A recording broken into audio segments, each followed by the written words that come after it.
Hello पढ़ाकू बच्चों, welcome back to my channel. I hope आप सभी ठीक होंगे और पढ़ाई कर रहे होंगे। तो आज मैं आपके लिए लेके आई हूँ 7th क्लास का चैप्टर 1 न्यूट्रिशन इन प्लांट्स। तो ये चैप्टर भी हम पूरे दो लेक्चर में ख़त्म करेंगे और बाकी जो थर्ड लेक्चर होगा वो इसके नोट्स और इसके लिए कुछ एक्स्ट्रा क्वेश्चन से रिलेटेड होगा, क्योंकि हमें पता है कि एनसीईआरटी हमें क्वेश्चंस अच्छे नहीं देती है। पढ़ा तो अच्छा देती है पर उसके क्वेश्चंस पर थोड़ी कमी रह जाती है। तो अगर हम कुछ एक्स्ट्रा क्वेश्चंस भी कर लेंगे तो हमारे एग्जाम में फुल मार्क्स आने से कोई नहीं रोक सकता। तो चलिए अब हम शुरू करते हैं हमारे नए चैप्टर से। तो हमारे चैप्टर का नाम है न्यूट्रिशन इन प्लांट्स। तो अगर हम इस चैप्टर के नाम को ध्यान से देखें तो हम क्या कुछ आइडिया लगा सकते हैं कि हम इस चैप्टर में पढ़ने क्या वाले हैं। अगर हम इस चैप्टर के टाइटल के दो कीवर्ड्स को ही देखें, प्लांट्स और न्यूट्रिशन, तो हम थोड़ा सा आइडिया लगा सकते हैं कि प्लांट्स को न्यूट्रिशन कैसे मिलता है, कहाँ से मिलता है। इसी सब के बारे में हम इस चैप्टर में पढ़ेंगे और हमें चैप्टर यही चीज़ें बताएगा कि प्लांट्स को न्यूट्रिशन कैसे मिलता है। तो अगर मैं आपको एक थोड़ा सा शॉर्ट इंट्रोडक्शन दूँ इस चैप्टर के बारे में, तो हम सभी को पता है कि फूड हमारे लिए कितना इम्पॉर्टेंट है। लाइक बिना फूड के हम अपनी डेली एक्टिविटीज़ भी नहीं कर सकते, हमारे टिश्यूज रिपेयर भी नहीं हो सकते। तो हम ये तो कह सकते हैं कि फूड हमारे लिए बहुत ज़्यादा इम्पॉर्टेंट है। और हमने कंपोनेंट्स ऑफ फूड के बारे में भी पढ़ा है कि कार्बोहाइड्रेट, फैट, प्रोटीन, ये सारे क्या होते हैं, कंपोनेंट्स ऑफ फूड होते हैं। तो ये जो कंपोनेंट्स ऑफ फूड होते हैं ना, इन्हीं को हम क्या कहते हैं, न्यूट्रिएंट्स कहते हैं। एंड न्यूट्रिएंट्स और न्यूट्रिशन तो बड़े सिमिलर वर्ड्स हैं। तो यानी कि न्यूट्रिएंट्स को टेक इन करने का जो प्रोसेस है हम उसे न्यूट्रिशन कहते हैं। तो अगर हम एग्जैक्ट डेफिनेशन देखें न्यूट्रिशन की, so it can be nutrition is a mode of taking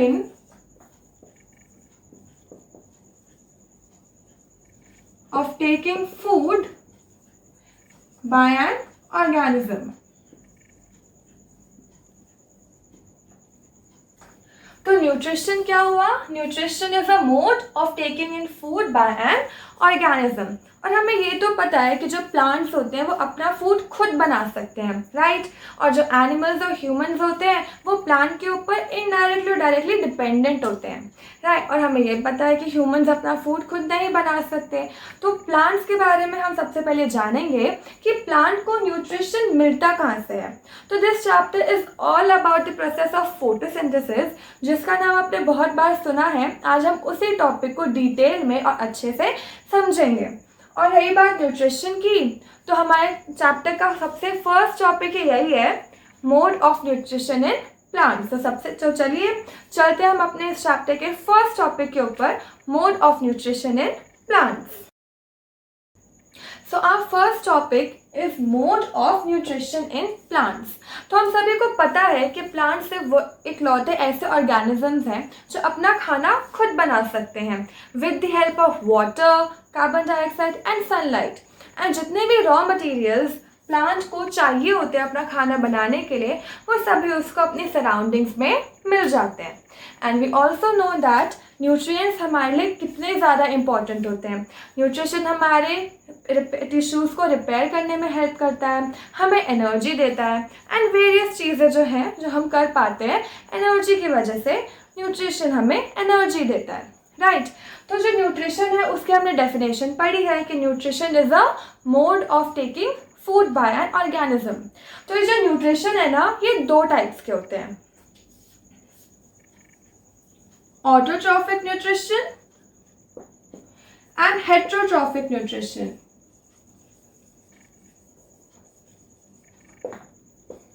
Autotrophic nutrition is a mode of nutrition in which an organism makes its own food. यानी कि ऑटोट्रॉफिक न्यूट्रिशन वो न्यूट्रिशन होता है जिसमें organisms अपना खुद का खाना अपने आप बना सकते हैं। और इसका बेस्ट एग्जांपल क्या है हमारे पास, प्लांट्स, जिनके बारे में हम आगे पढ़ेंगे कि वो कैसे बना सकता है। तो इसलिए हम प्लांट्स को क्या कहते हैं, ऑटोट्रॉफ्स कहते हैं,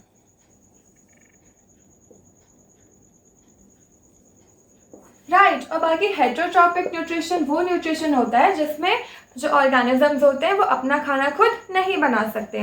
तो सारे एनिमल्स, ह्यूमंस, ये सारे हमारे हेटेरोट्रॉप्स होते हैं, तो हम इन्हें क्या बुलाते हैं? हेटेरोट्रॉफ्स बुलाते हैं, राइट।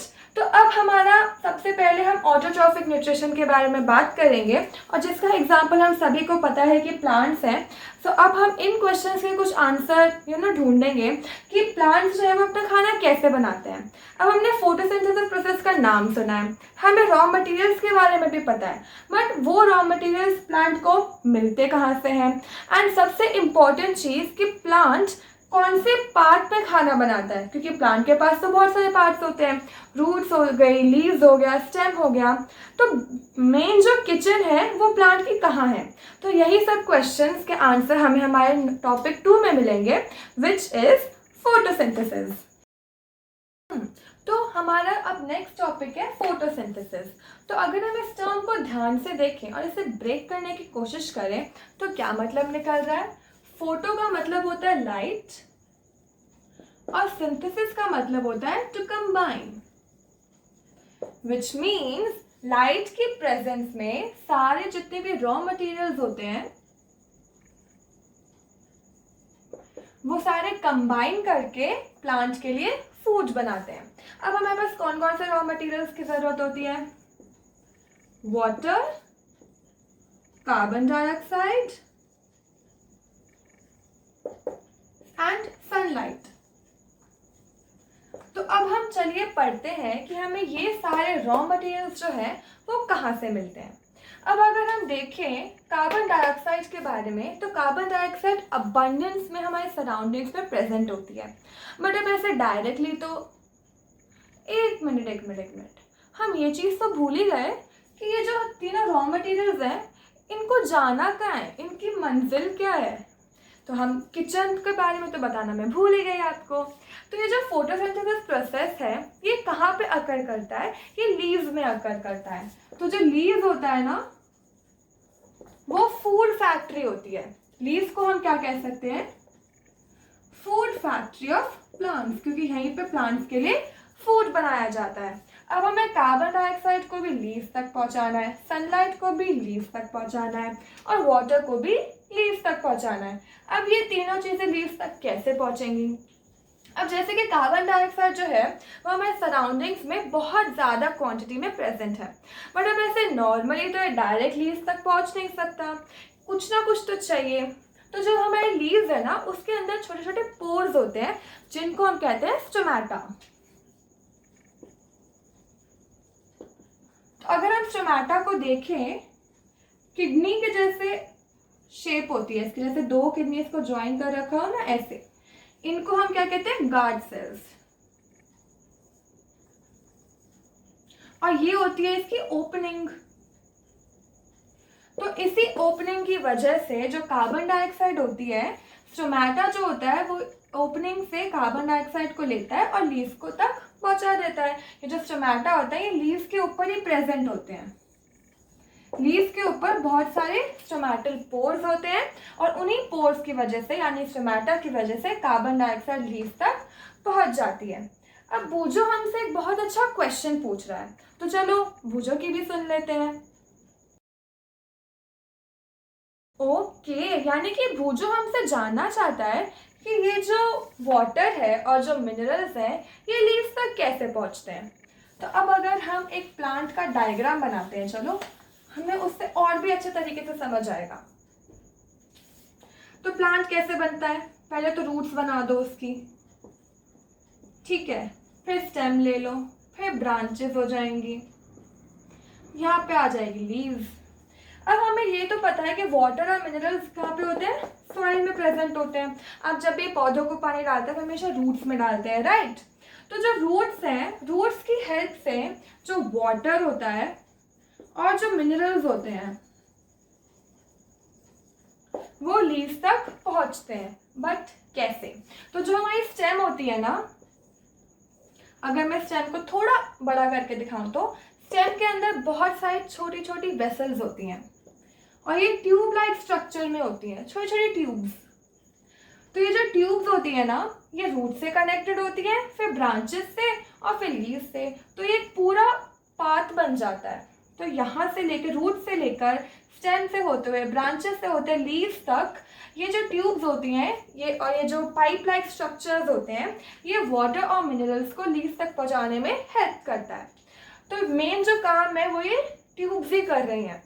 तो इन ट्यूब्स की वजह से पानी और जो मिनरल्स होते हैं वो लीव्स तक बहुत आसानी से पहुंच जाते हैं। एक कंटिन्यूस पाथ सा बन जाता है, तो बहुत ही ईजिली जो, अब हमें पता है कार्बन डाइऑक्साइड तो स्टोमेटा की वजह से मिल जाती है, राइट। और जो वाटर और मिनरल्स हैं वो रूट्स की वजह से और इन कुछ वेसल्स की वजह से, इनको आप वेसल्स कह सकते हैं या पाइप लाइक स्ट्रक्चर कह सकते हैं,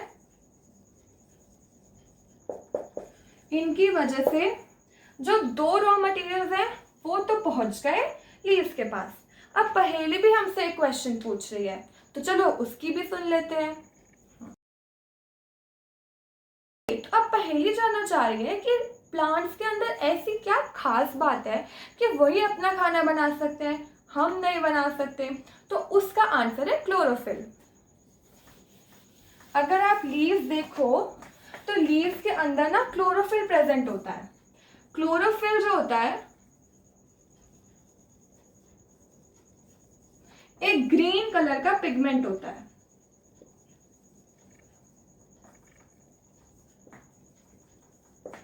एक ग्रीन कलर का पिगमेंट होता है जो लीव्स को, अगर आपने देखा हो तो लीव्स मोस्टली ग्रीन कलर्स की होती हैं, तो वो भी क्लोरोफिल की वजह से जो होती हैं लीव्स ग्रीन कलर की होती हैं। ओके, तो ये जो ग्रीन कलर पिगमेंट होता है ना क्लोरोफिल, इसकी वजह से सनलाइट जो होती है वो लीव्स तक पहुंच जाती है। तो इसको कौन कौन से रॉ मटेरियल्स चाहिए थे? इसे वाटर चाहिए था, ठीक है, इसे क्या चाहिए था? कार्बन डाइऑक्साइड चाहिए थी, और इसे सनलाइट चाहिए थी। तो वाटर तो इसको रूट्स की वजह से मिल गया, कार्बन डाइऑक्साइड के लिए स्टोमेटा जो स्मॉल पिगमेंट्स होते हैं वो होते हैं लीव्स के पास, और सनलाइट इसे क्लोरोफिल की वजह से मिल जाती है। तो आपने एक बात सोची कि जो सनलाइट है वो सन से मिलती है, राइट। तो हम सनलाइट को मेन सोर्स ऑफ एनर्जी कह सकते हैं, क्योंकि अब मेन सोर्स ऑफ एनर्जी हम क्यों कह रहे हैं? क्योंकि ये जो फूड बनाएगा प्लांट, इस फूड से प्लांट को एनर्जी मिलेगी, लेकिन प्लांट को एनर्जी तब तक नहीं मिल सकती जब तक सनलाइट नहीं होगी। यानी कि अगर प्लांट तक वाटर और कार्बन डाइऑक्साइड अगर पहुंच भी गया, अगर क्लोरोफिल नहीं है लीव्स में, तो जो फोटोसिंथेसिस प्रोसेस है वो नहीं हो पाएगा।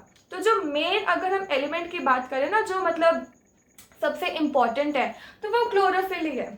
क्योंकि देखो, अगर हम ह्यूमंस हैं, अब हमारे पास वाटर भी होगा, कार्बन डाइऑक्साइड भी अवेलेबल होगा, हमारे पास क्लोरोफिल नहीं है, इसीलिए हम अपना खाना खुद नहीं बना सकते, हमें प्लांट्स पे डिपेंड होना पड़ता है अपने खाने के लिए।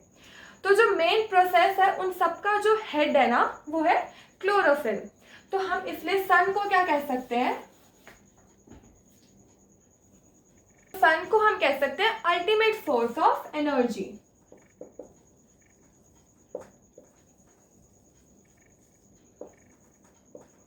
क्योंकि हम सबको खाना कौन देता है? प्लांट्स। और प्लांट्स खुद का खाना कहाँ से बनाता है? सन की हेल्प से। अगर सनलाइट नहीं होगी तो फिर वो वाटर और कार्बन डाइऑक्साइड कंबाइन भी नहीं होंगे और प्लांट्स को खाना भी नहीं मिलेगा। तो ये आपका क्वेश्चन भी आ सकता है कि सन को हम अल्टीमेट सोर्स ऑफ एनर्जी क्यों कहते हैं, वाई?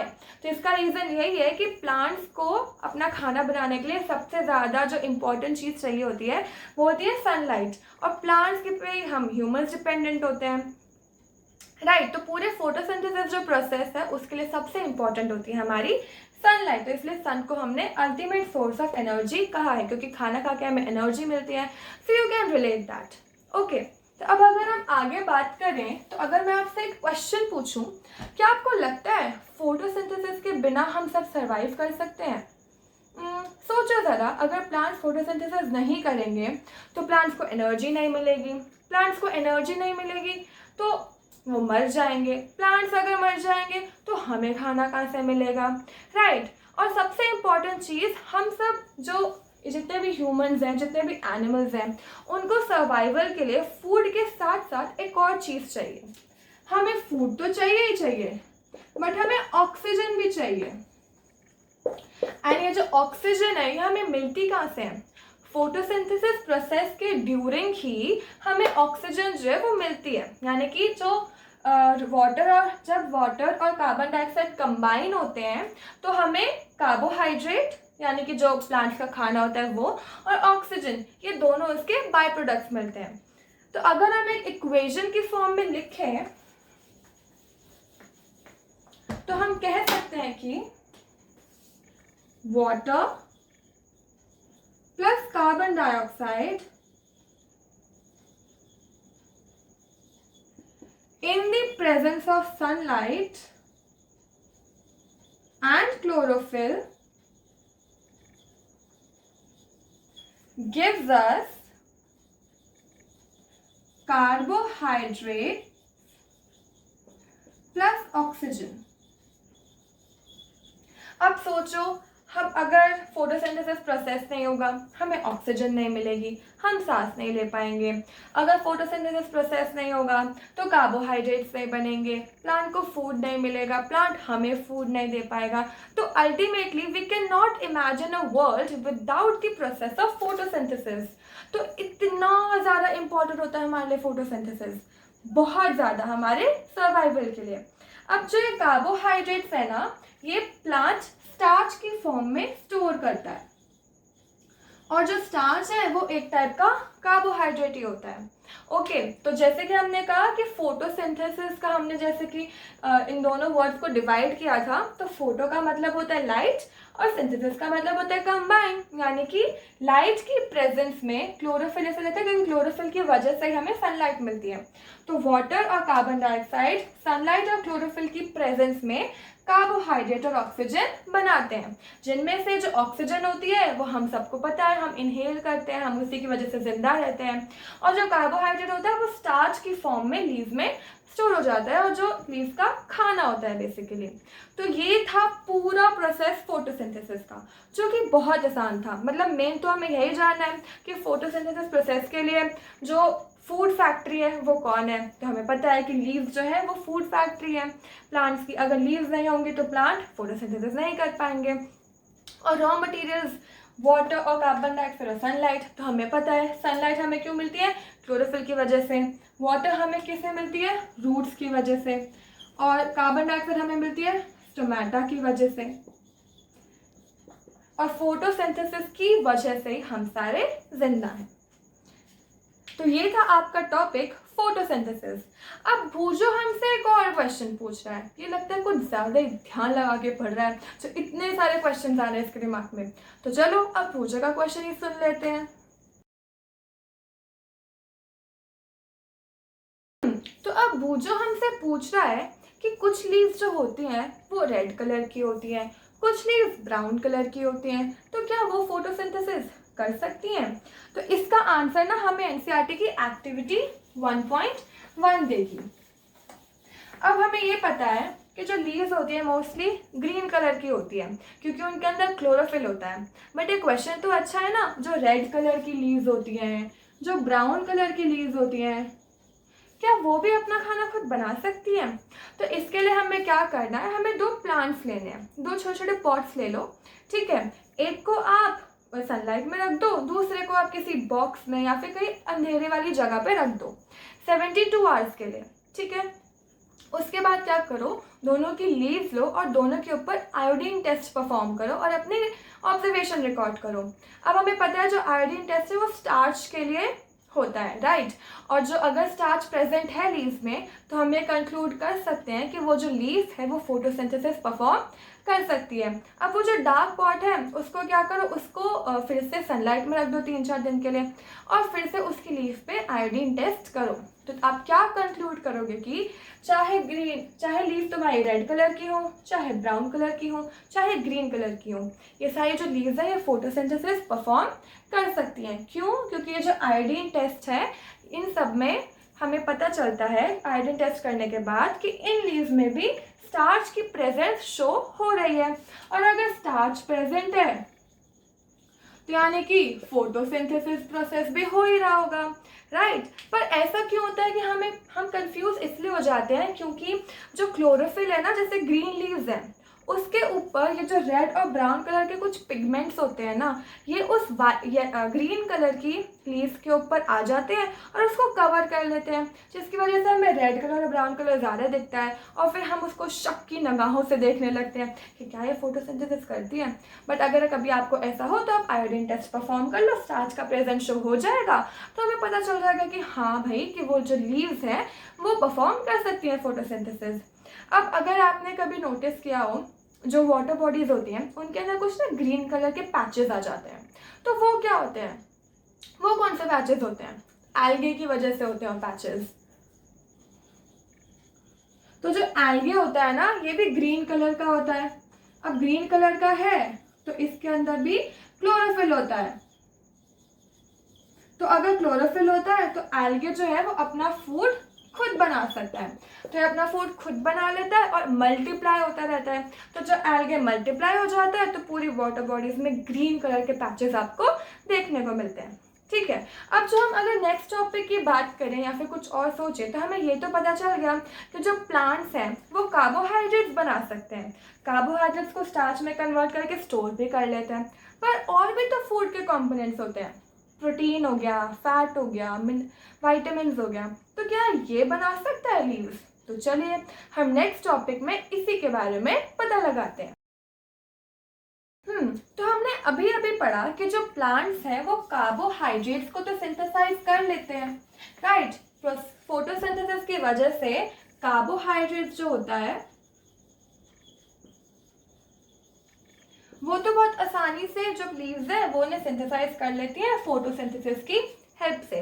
बट क्या लीव्स बाकी सारे जो कंपोनेंट्स होते हैं, फॉर एग्जांपल प्रोटीन हो गया, स्टार्च हो गया, वो भी सिंथेसाइज कर सकती है? तो इसका आंसर है हाँ, जो लीव्स है वो प्रोटीन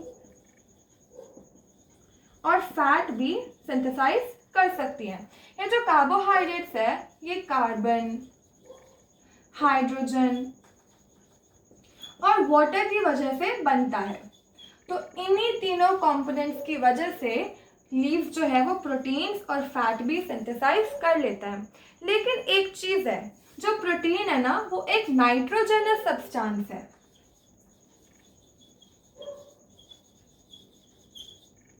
और नाइट्रोजन सब्सटेंस है तो इसे नाइट्रोजन भी चाहिए होगा बनने के लिए। तो अब ये जो नाइट्रोजन है ये लीव्स तक कैसे पहुंचती है? अब हमारे पास अलग दूसरा एक रॉ मटेरियल आ गया, क्योंकि अगर प्रोटीन और फैट हमें सिंथेसाइज करवाना है तो हमें लीव्स तक नाइट्रोजन पहुंचाना पड़ेगा। तो अब नाइट्रोजन कैसे पहुंचेगा? अब आप सब बोलोगे जैसे कार्बन डाइऑक्साइड पहुंचता है वैसे ही, क्योंकि नाइट्रोजन भी तो हमारे एयर में प्रेजेंट होता है। बट एक्चुअली पॉइंट ये है कि जो हमारे एयर में प्रेजेंट होता है ना नाइट्रोजन, लीव्स उसे डायरेक्टली यूज नहीं कर सकती, इसलिए जो हमारी सॉइल होती है ना उसके अंदर कुछ बैक्टीरियाज होते हैं।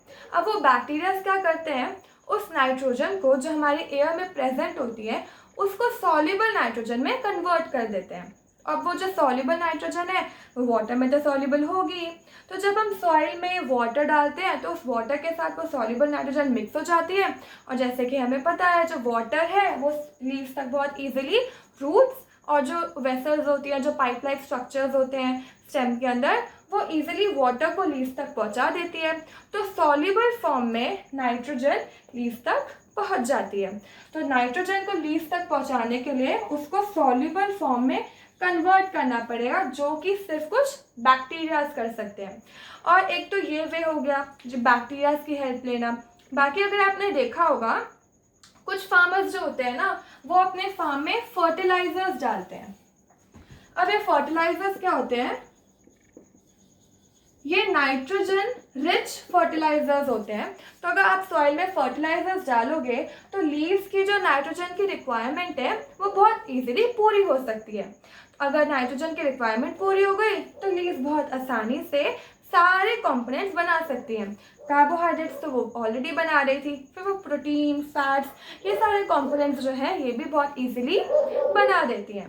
तो आज के लेक्चर में हमने क्या क्या पढ़ा? हमने फोटोसिंथेसिस बहुत अच्छे से पढ़ लिया कि भाई हाँ फोटोसिंथेसिस तो बहुत इजी है, कार्बन डाइऑक्साइड वाटर को ऐड करो सनलाइट और क्लोरोफिल की प्रेजेंस में तो वो तुम्हें कार्बोहाइड्रेट और ऑक्सीजन देगा।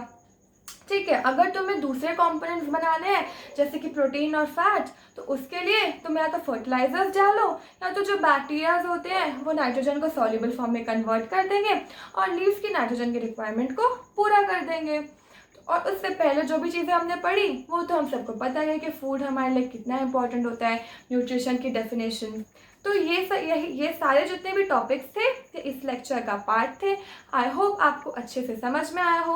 और फोटोसिंथेसिस प्रोसेस तो बहुत आसान है और इक्वेशन में इतना टाइम नहीं लगना याद करने में। आपको बस ये पता होना चाहिए कि कार्बन डाइऑक्साइड और वाटर, ये दोनों जो होते हैं मेन रॉ मटेरियल होते हैं। और ये आते कहाँ से वो मैंने आपको एक्सप्लेन कर दिया। जैसे कार्बन डाइऑक्साइड स्टोमेटा की वजह से आता है, वाटर जो है वो जो स्टेम के अंदर वेसल्स प्रेजेंट होते हैं, ट्यूब लाइक स्ट्रक्चर्स प्रेजेंट होते हैं, उनकी वजह से आता है।